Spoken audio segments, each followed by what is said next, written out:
Hi, I'm Melissa, and this is the Book Break. And today we have a really special guest because we're going to be talking about Dr. Dolittle.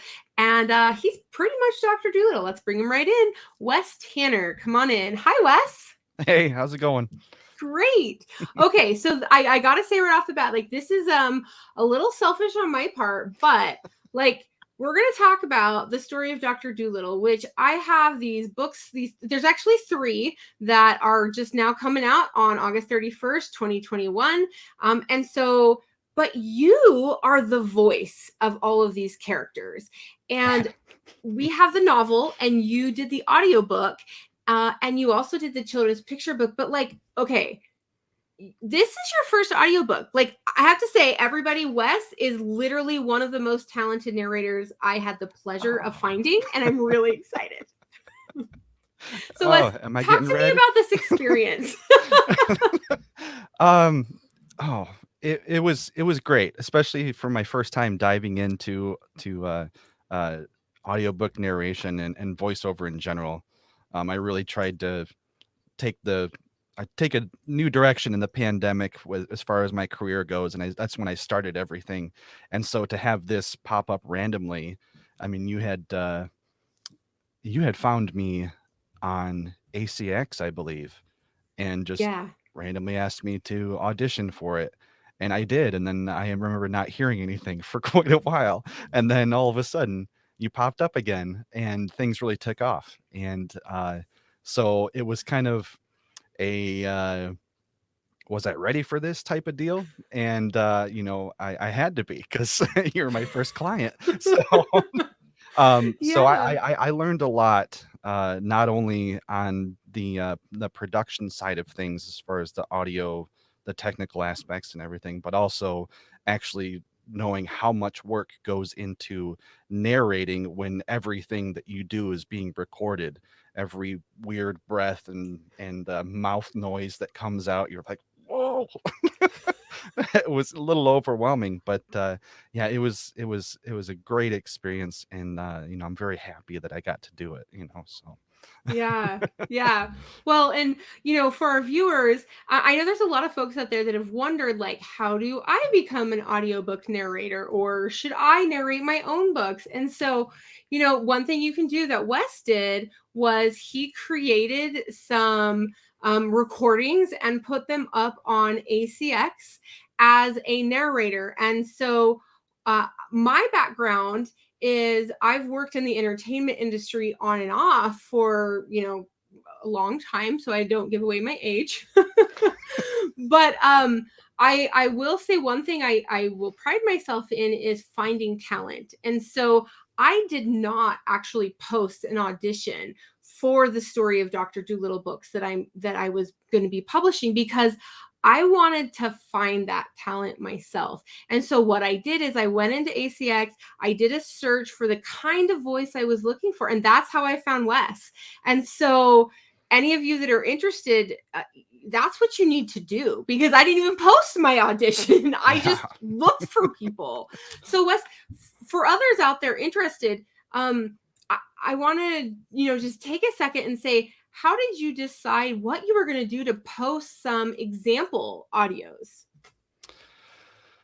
Well, they say you should really play to your strengths. And having never done this before, I didn't exactly know what those strengths were. But I do know that I did like to do voices. So I wanted to pick scripts that kind of showed a little bit of my acting ability. um, so that was part of it. And others, you just want to showcase kind of a range. That way you're not counting out anybody who's looking for something particular. You want to be able to offer more. You want to be able to offer more variety to the people who are looking for narrators. Um, Yeah.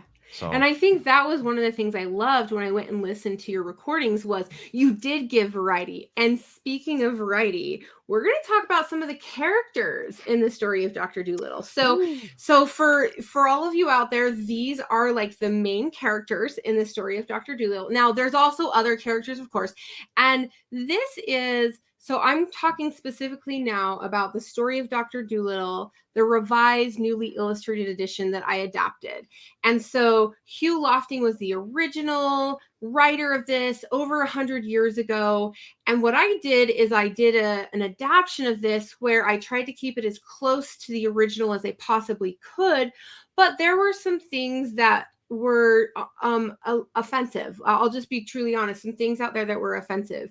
And this was something that Wes and I had the opportunity to talk about, and why this kind of became a passion project for both of us, because there were some racial stereotypes that were a part of the 1920s, but just not appropriate for today. And we both have kids. How old is your daughter, Wes? She just turned 7 at the end of July. Yeah, and I have a 6-year-old and a 9-year-old and an 11-year-old, and we don't want to present 1920 stereotypes and racial slurs to our children today. So this was something we were able to get into, and the characters were really fun. So I'm going to put Wes on the spot, and I'm going to ask Wes to give us some of the voices. Let's pull up these characters again so we can see some of these fun characters. Now, there's also a character in here, and I think we have an image we're going to go ahead and show that's not a part of these ones right here. That is the horse that is going to get glasses from Dr. Dolittle. And this was one of my daughter's favorites. And it's one of my favorites. I got to be honest. I love the horse character. So Wes, will you give us a little bit of the horse character voice? Yeah, that's a good one to start off with. So here we go. You know, the trouble is that anybody thinks he can doctor animals just because the animals don't complain. As a matter of fact, it takes a much cleverer man to be a really good animal doctor than it does to be a good people's doctor. I love it. I love it. Yay! Thank you. Okay. So now we have some other really cool characters in this book, and one of the reasons why you guys are going to love this audiobook is because Wes did so many voices. I don't even know how he kept them all straight, but he did. So Wes, give us some of your other characters that you liked. Okay, I will say there's probably between 17 and 19 different voices in this book. So yes. I guess most notably is the doctor's companion, Polynesia. Who's a parrot? The parrot. Yes. So she's that man's got sense. That's what you ought to do. Be an animal doctor. That's her. Love it. Love it. Give us some more. And then there's Dab Dab the duck, who is kind of she complains a lot. She does, right? Dab Dab the duck. She's in this. She does. I mean, she did save that mouse in that one scene. Yes. Yeah. Yes. But she does kind of complain a lot. Yeah. Not as much as Gub Gub, but right. Gub Gub's the pig, everyone. Let's show those characters again. Okay. So Dab Dab is oh, do be sensible. Where would you get all the wood and the nails to make one with? And besides, what are we going to live on? We shall be poorer than ever when we get back.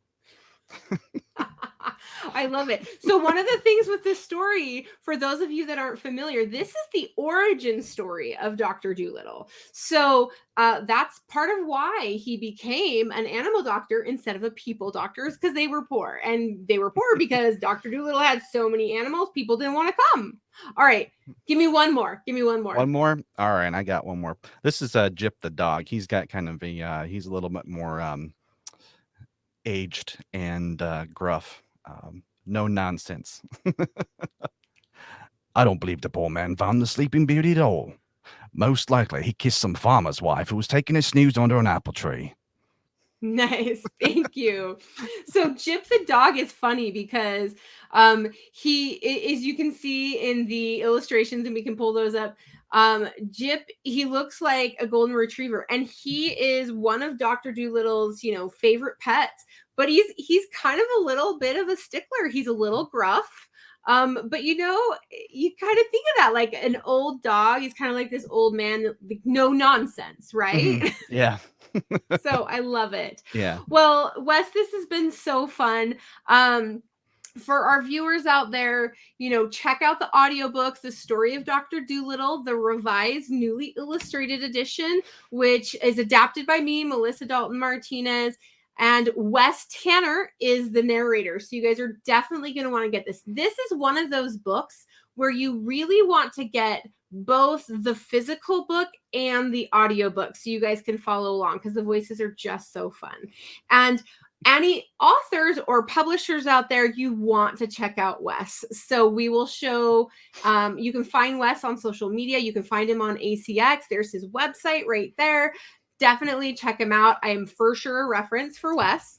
And thank you to our viewers. And Wes, thanks so much for joining us today. Thank you so much for having me and for giving me the project. I truly appreciate it. You bet. And thank you, everyone. And we will see you next time.